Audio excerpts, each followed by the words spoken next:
তো বন্ধুরা, ইরানে হামলার মাঝে এখন আমেরিকার এয়ারক্রাফট সরাসরি পাকিস্তানে নামতে শুরু করে দিয়েছে, যা স্পষ্ট ইঙ্গিত যে পাকিস্তানের সেনাবাহিনী ডিরেক্টলি আমেরিকার ইসরায়েলকে সাহায্য করছে ইরানের ওপর কোঅর্ডিনেট হামলার জন্য।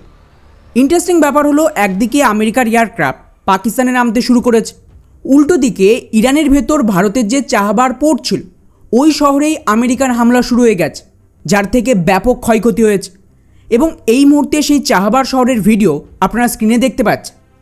ফলে স্বাভাবিকভাবেই এটাকে নিয়ে প্রশ্ন উঠছে যে আমেরিকা কি ইচ্ছাকৃতভাবে এখানে ভারতকে টার্গেট করতে চাহবার পোর্ট শহরে আক্রমণ চালায়? কেননা এর আগে আমেরিকা বা ইসরায়েল যখন ইরানের ওপরে অ্যাটাক করেছিল তখন কিন্তু ওরা চাহবার পোর্ট বা তার আশেপাশে কোনো রকম অ্যাটাক করেনি। আর যদি তাই হবে তাহলে পিএম মোদির ইসরায়েলের ভিজিটের কী লাভ হলো?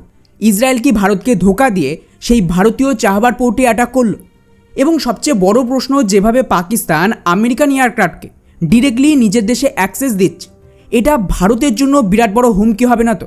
কারণ এর বিনিময়ে আমেরিকা ভবিষ্যতে হয়তো ভারতের বিরুদ্ধে লড়াইয়ে পাকিস্তানকে ডিরেক্টলি সাপোর্ট দিতে পারে। সবটাই জানবো আজকের এই ভিডিওতে। খুবই গুরুত্বপূর্ণ একটা ভিডিও হবে, তো শেষ পর্যন্ত অবশ্যই দেখবেন।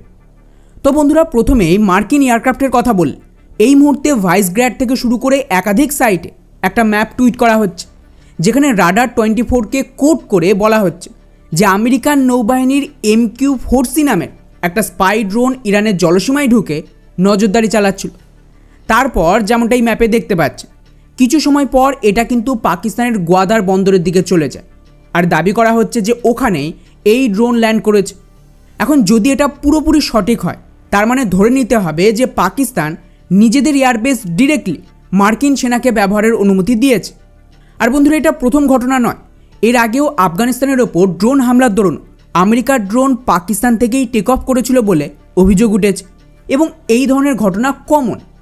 অর্থাৎ এর থেকে একটা বিষয় পরিষ্কার যে পাকিস্তানের এয়ারবেসে এখনও আমেরিকার ব্যাপক কন্ট্রোল রয়েছে, এবং এই জন্যই আমেরিকা পাকিস্তানকে বাঁচানোর চেষ্টা করে। আর আমি অপারেশন সিঁদুরের পরেও বলেছিলাম যে যতক্ষণ না ইরানের রিজিম চেঞ্জ হচ্ছে, ভারত কিন্তু পুরোপুরি পাকিস্তানের সাথে পিওকে নিয়ে কনফ্লিক্টে যাবে না। কারণ আমেরিকার ইসরায়েল পাকিস্তানকে ব্যবহার করবে ইরানের বিরুদ্ধে, এবং এক্স্যাক্টলি সেটাই এখন হচ্ছে। যদিও যেভাবে ইরান পাল্টা সৌদি থেকে শুরু করে মোটামুটি সমস্ত আরব দেশের ওপর অ্যাটাক করে দিয়েছে, এবং সাফ জানিয়ে দিয়েছে যেখানে যেখানে মার্কিন মিলিটারি বেস রয়েছে তার উপর ওরা অ্যাটাক করবে, তাকে দেখে পাকিস্তান এতটাই ভয় পেয়ে গিয়েছে যে ওরা তড়িঘড়ি এই মার্কিন এয়ারক্রাফট নিজের দেশে নামার কথাকে ফেক বলে উড়িয়ে দেয়।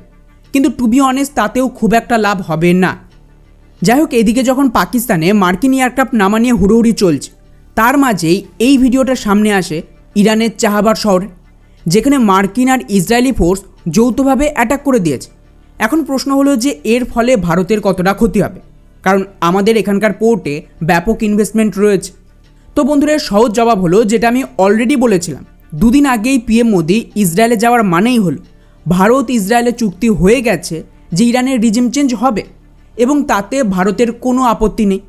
কেননা ইরানের কোল্যাপস না হলে আমরাও তো পিওকের অ্যাটাকে যেতে পারবো না। এই কারণেই ভারত কিন্তু অলরেডি এই পোর্টে এবছর কোনো রকম ফান্ডকে বরাদ্দই করেনি, কেননা এটা কনফার্ম ছিল যে এখান থেকে ভারত সরলেই ইসরায়েল এখানেই ঢুকবে, আর সেটাই হয়েছে। বাকি রইল আমাদের ক্ষতির কথা। তো খুব সম্ভবত এখানে ইসরায়েল ভারতীয় ইনভেস্টমেন্টকে ক্ষতিগ্রস্ত করবে না, বরং মূল অ্যাটাক ইরানের মিলিটারি বেস আর ক্যাম্পেই হয়েছে। ভারতের এতে খুব একটা সমস্যা হবে না, বরং ভারত জানতো এখানে অ্যাটাক হবে, এই জন্যই তো ফান্ডিংটা বন্ধ করে দিয়েছিল এ মাসের শুরুতে, যেটা ডেফিনেটলি ইসরায়েল থেকে ইনফরমেশন পাওয়ার পরেই হয়েছে। আর বন্ধুরা, যেভাবে গোটা বিশ্ব এখন ইরানের ওপর হামলা নিয়ে টুইট করছে, একটা জিনিস খেয়াল করেছে, পিএম মোদি কোনো রকম টুইট করেনি রাত পর্যন্ত, যেটা ডিরেক্টলি ইঙ্গিত যে উনি জানতেন কী হবে। এবং ইসরায়েলও অপেক্ষা করছিল পিএম মোদির ইসরায়েলে ভিজিটের জন্য, কারণ এই অ্যাটাক হিসেব মতো তখন হওয়া উচিত ছিল যখন ইরানের ভেতর প্রোটেস্ট চলছিল, কিন্তু এটা হয়নি।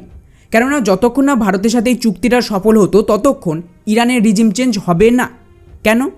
এগেন সকালের ভিডিওতে যেটা আমি বলেছিলাম যে আমেরিকাকে এখান থেকে সরতেই হবে, এবং ইসরায়েল আর ভারতই মিডল ইস্টকে টেক ওভার করবে, যা আমেরিকার অ্যাম্বাসেডার এক সপ্তাহ আগে ইঙ্গিত দিয়েছিল। এবং ইতিমধ্যেই ভারত ইসরায়েল একটা অ্যালায়েন্সও তৈরির কথা বলেছে, যা অফিসিয়ালি ভারত এখনও মেনশন করেন। ফলে সব কিছুর জন্য সবচেয়ে বড় বাধাকে ইরান। তো তো ইরানের চ্যাপ্টার ক্লোজ হবে এটা এখন কনফার্ম, যার উপর কাজ শুরু হয়ে গেছে। তো এনজয় করুন এবং দেখুন কিভাবে ইরানের রিজিম চেঞ্জ হয়, কারণ এরপরে কিন্তু আমাদের পালা পাকিস্তানকে ঠোকার জন্য।